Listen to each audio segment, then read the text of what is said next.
পয়গম্বর সুলাইমান নবী জমিনের ভিতর থেকে আওয়াজ পাইছে, পিপিলিকা আওয়াজ পায়া ফাতাবাসসা একটা মিষ্টি হাসি দিয়া দিলেন। হঠাৎ করে পয়গম্বর সুলাইমান নবী সিংহাসন থেকে বললেন জমিনের উপরে ল্যান্ড করো। জমিনের উপরে ল্যান্ড করার পরে সুলাইমান নবী দাঁড়ায় বসে আছেন, মানুষের সাথে কথাবার্তা বলতেছেন। কথাবার্তা বলার সঙ্গে সঙ্গে হঠাৎ করে নামাজের সময় হয়ে গেছে। নামাজের সময় হলে এদিকে সুলাইমান নবী একটা জিন ছিল যে পানি উঠায়া সুলাইমান নবীকে ওযু করায়। এখন জিনকে বলতেছে পানি করে ওযু করো। এদিকে হুদহুদ পাখি না বলিয়া সুলাইমান নবীকে না বলিয়া চলে গেছে, জমিনে ওড়া আসমানে উড়া দিয়েছে। এদিকে ইমানের বলে হুদহুদ কোথায়, হুদহুদকে পাইতেছে না, হুদহুদ কোথায়। এদিকে হুদহুদের উপদেষ্টা ছিলেন হলো ইমান। সুলাইমান নবী বলতে যাও হুদহুদ কোথায় দেখে আসো। হুদহুদকে দেখতে গেছে, হুদহুদের জন্য রওনা শুরু করলে দেখে হুদহুদ আইতেছে। এদিকে ইবাল বলতেছে সুলাইমান নবী কসম খাইছে তোমার শেষ করে কই সুলাইমান নবী আমারে যাবে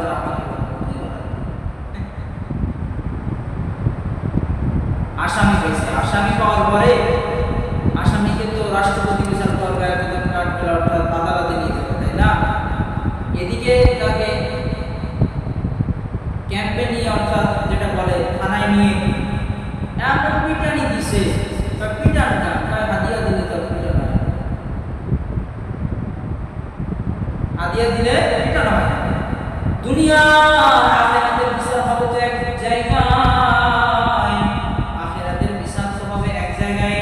মালিকের বিচার করা বিচার হবে, মালিকের বিচার আখিরাতের শেষ বিচার হবে। দুনিয়ার বিচার কবরের বিচার তো সর্বপ্রথম হবে, এটা তো শুরু দিয়া বিচার দিয়া শুরু, কিন্তু করা যে যে বিচার হবে এটা হলো আখিরাতের বিচার। এবার বলতেছে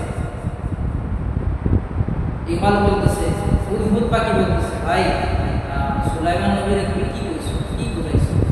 আমি তো একটা অনুরোধ করেছি, আমি একটা তাকে বলছি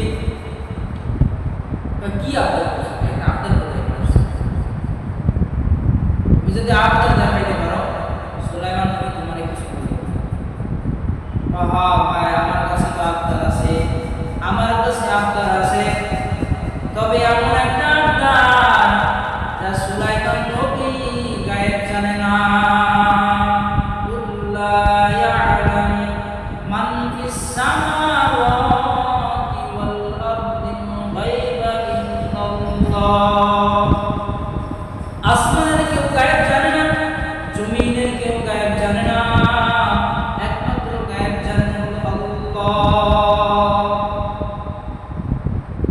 বলার পরে হুদহুদ পাখিরা এসে রওনা হয়ে সুলাইমানের কাছে দেখা করলো। সুলাইমান নবীর কান ধরে একটু টান দিছে, হুদহুদ পাখি বলে কান ধরে টান দিল, আমি তো গেছিলাম আমার বন্ধুর সাথে সাক্ষাৎ করতে। কি ভাই আমার বন্ধুর সাথে সাক্ষাৎ করেছি, বন্ধু ভাই যে আসমানে একজন আমার পরিচালনাকারী একজন আছে, বিলকিস নামে একজন আছে, সে আমাকে পরিচালনা করে। কি করে সে পরিচালনা করে, রাষ্ট্র চালাতে চায়। এই যখন বলল ভাই ঠিক আছে তোমার কথা যদি সত্য হয়ে থাকে তাহলে আমি একটা চিঠি দিতেছি, এটা নিয়ে যাবো, যদি না আসে থাকে তাহলে তুমি আমাকে মাফ হয়ে যাবে, মাফ পাই, আর যদি না আসে তাহলে হুদহুদের উপরে বিশ্বাস করে একটা চিঠি লিখিয়া হুদহুদ পাখি ঠোঁট লাগায়া নিয়ে রওনা শুরু করিয়া দিল। রওনা শুরু বিলকিস দিকে ঘুমায়, সুন্দর একটা ঘর, শুধুমাত্র আলো দেওয়ার জন্য একটা ছিদ্র করে রাখছে, দুটা ছিদ্র। ওই ছিদ্রতে যায়া হুদহুদ পাখি একটাতে চিঠি রাখছে আর একটা বন্ধ করে দিছে। এদিকে বিলকিস আলো দিয়া ঘুম থেকে জাগ্রত হয়, নামাজ পড়ে, কিন্তু ওই দিনকে আর আলো পায় নাই, নামাজও পড়তে পারে নাই, অনেক সময় দেরি করে উঠছে। পরবর্তীতে দেখেন একটা চিঠি রাখা, চিঠি দেখিয়া তার রাষ্ট্রপতিদেরকে ডাকছে, গরম আমার মধ্যে গরম হয়ে গেছে। বিলকিস কি করলো, রাষ্ট্রপতিদের নিয়ে পরামর্শ করছে। এদিকে হুদহুদ পাখি যে ক্যামেরা দিয়া ভিডিও করছে, তার চোখ দিয়ে কি করছে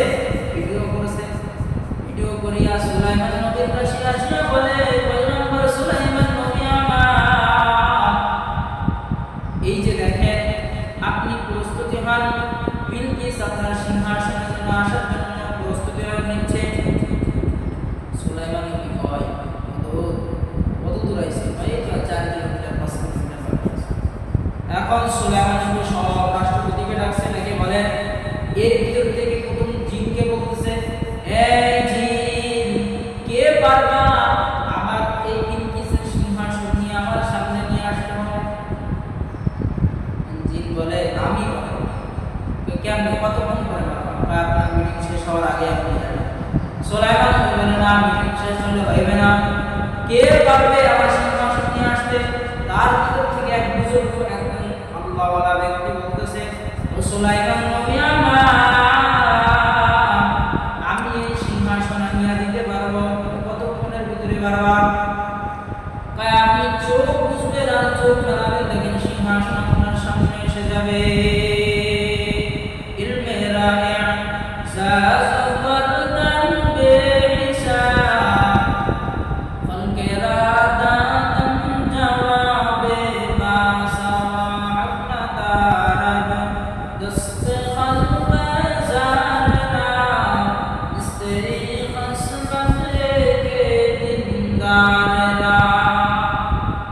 আল্লাহওয়ালাদের নেক নজর এমন পাওয়ারফুল, পাওয়ার। আল্লাহওয়ালাদের নজরে এমন একটা ফুরকান দিয়ে দিছে, ফিরাসাত দিয়ে দিয়েছেন। হাদিসের মধ্যে ফিরাসাত বলা হয়। আল্লাহ এই ফুরকান সবাইকে দান করেন না। যে ব্যক্তি তাকওয়ার উপরে চলবে, ইয়া আইয়ুহাল্লাযীনা আমানু তাকুল্লাহ, যে আল্লাহ